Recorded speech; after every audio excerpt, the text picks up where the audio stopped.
I've been cooking since I could reach over the counter. I joined the Navy in 1999. During my 8 years in the Navy, I had the honor of cooking for the Admiral, the commander of the U.S. Sixth Fleet. I also had the honor of cooking for dignitaries, royalty, wherever the ship pulled into port and raised the flag, and we'd hold a reception. It was about 2006 when I decided that I wanted to play a more direct role. I never met EOD before. It's the military's bomb squad. I didn't know what that was about. But these guys had a huge armored truck. They had a bomb suit and a robot and all this other cool equipment. And I said, "Hey guys, what's going on?" On December 8th, 2011, I was 8 months into a year-long deployment to Afghanistan. And I'd just returned from my 2 weeks of R&R back in the United States. I'd gotten to have Thanksgiving with my family. I got to see my son turn 1 year old.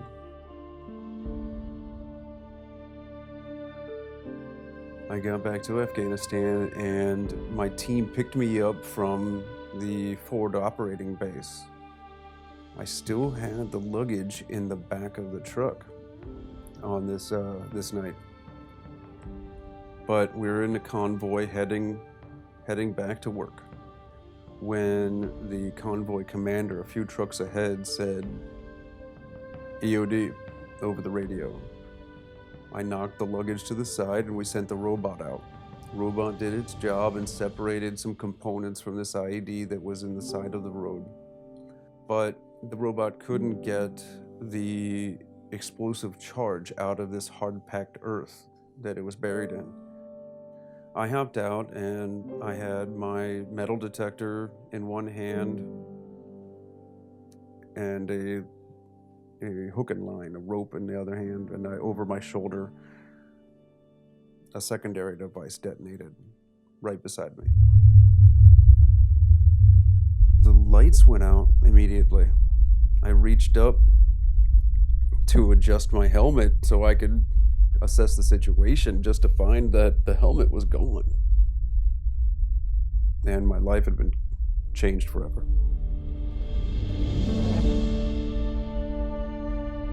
I did not want to become one of those disabled veterans that just sat on the couch feeling sorry for himself. And I found some amazing things that I would have never thought of. A blind man had reached the summit of Mount Everest and climbed the 7 summits. If he could do that, then I could certainly get off my butt and go out for a run.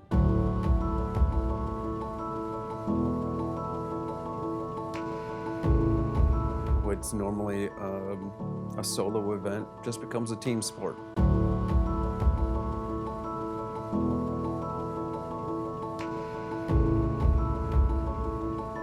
And before I'd run my first 5K, I'd already signed up for 4 marathons in 4 months.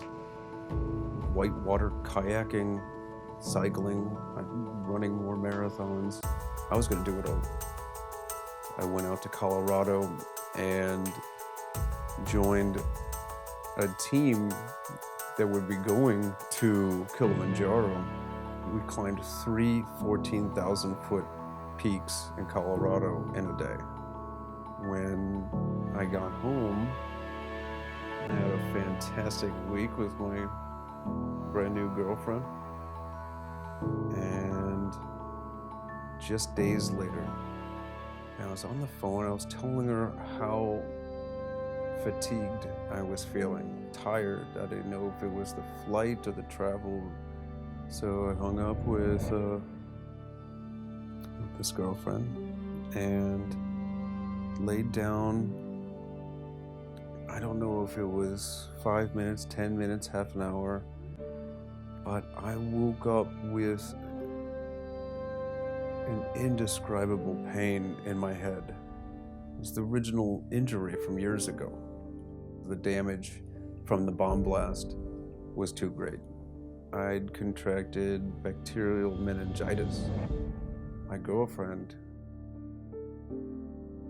was by my side.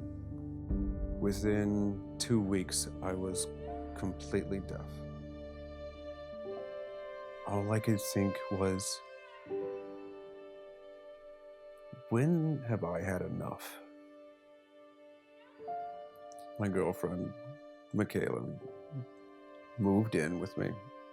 She left her job behind, her life behind, and dedicated hers to mine. It is the loneliest feeling to be trapped in your body, even with your loved ones all around you. The end of my world was at the end of my fingertips. Michaela had devised a way. She was writing every letter of every word she wanted to say to me in the palm of my hand.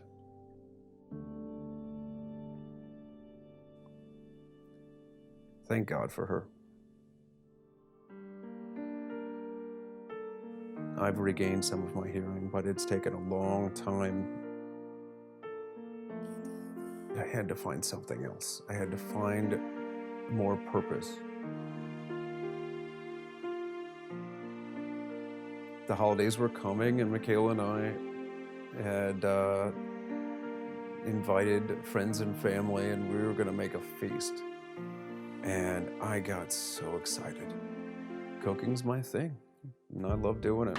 I started weeks in advance on the desserts. An Italian cheesecake with ricotta cheese and pies, all the types of pies you could think of, and fudge. I was taking ingredients, nuts and chocolate, and I was dumping alcohol, whatever flavor I could think of. I was coming up with. I've got so many flavor ideas, so many different recipes to try. And what I didn't notice, but Michaela did, I was smiling again. For the first time in maybe a year. I had something to do. The cooking was therapeutic. And I was excited about the next day where I could create something and I could share it with others. And while I was in the kitchen, Michaela was building a business. Extraordinary Delights. You know, that woman's so amazing, and I love her so much. I asked her to marry me. She said yes. She built EOD Fudge while I was cooking EOD Fudge.